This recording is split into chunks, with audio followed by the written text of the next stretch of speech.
ఇక శబరిమల వెళ్ళేటువంటి భక్తులకైతే ఆలయ బోర్డు ఒక శుభవార్త అయితే చెప్తుంది.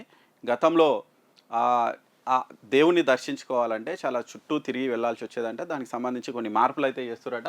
ఇంతకుముందులాగా గాకుండా ఇప్పటి నుంచి 18 మెట్లు ఎక్కగానే ఆ దైవ దర్శనం అయ్యేటట్లు కొన్ని మార్పులైతే చేస్తుర్రట. ఈ అయ్యప్ప సన్నిధానంలో ఉన్నటువంటి ఫ్లైఓవర్ బ్రిడ్జ్‌ను ఇక్కడ కనిపిస్తున్నటువంటి ఈ ఫ్లైఓవర్ బ్రిడ్జ్‌నైతే వీళ్ళు తొలగిస్తుర్రంట. తొలగించి డైరెక్ట్‌గా దైవ దర్శనం చేసుకునే విధంగా అయితే ఏర్పాట్లయితే చేస్తున్నారట.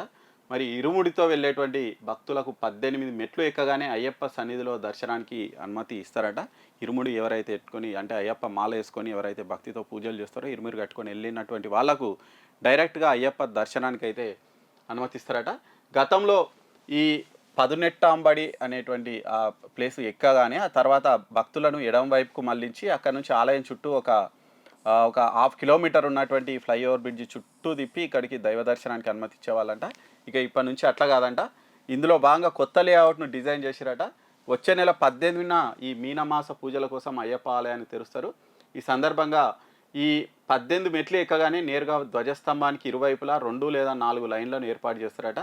భక్తులు బలికల్పుర మీదుగా ఎదురుగా ఉండే అయ్యప్ప సన్నిధికి చేరుకోవచ్చంట. ఇంతకుముందు ఫ్లైఓవర్ దిగాక అయ్యప్ప సన్నిధి ఎడమవైపు నుంచి దర్శనానికి అనుమతి ఇచ్చేవారంట. దీనివల్ల సన్నిధానానికి ఎదురుగా వచ్చినప్పుడు మాత్రమే 2 లేదా 3 సెకన్ల పాటే అయ్యప్ప దర్శనం లభించేదంట. అంటే మనం తిరుమలలో చూస్తాం. మనకు కనీసం ఒక 10, 15 సెకన్లు ఆ లైన్‌లో వెళ్ళినంత సేపు దేవుడు కనిపిస్తాడు. కానీ అయ్యప్ప దర్శనం అలా కాకుండేదంట. ఆ ఎడమ వైపు నుంచి కనిపించే వరకు వాళ్ళు జస్ట్ ఒక 1, 2 సెకండ్స్ మాత్రమే ఆ దైవ దర్శనం కనిపించేదట.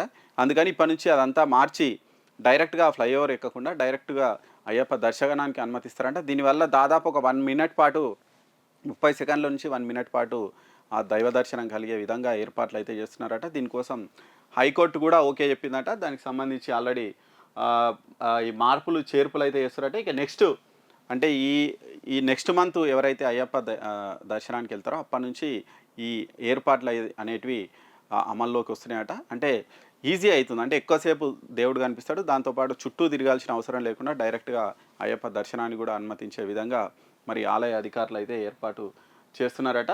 ఈ నెల 21 వరకు ఆలయం తెరిచి ఉంటుందంట. 17వ తేదీ నుంచి ఈ నెల 17 నుంచి ఈ ఫుట్ ఓవర్ బ్రిడ్జ్ తొలగింపు ఇతర అభివృద్ధి పనులన్నీ కూడా చేపడతారంట. నెక్స్ట్ మంత్ మళ్ళీ ఆలయం తెరిచినప్పుడు డైరెక్ట్‌గా భక్తులకు అట్లే అనుమతి ఇస్తారట. మరి మొత్తంగా అయితే అయ్యప్ప దర్శనం కాస్త ఈజీ కాబోతుంది. ఎక్కువసేపు దైవ దర్శనం కలిగే విధంగా ఆలయ అధికారులు అయితే మరి ఏర్పాట్లు చేస్తున్నారు.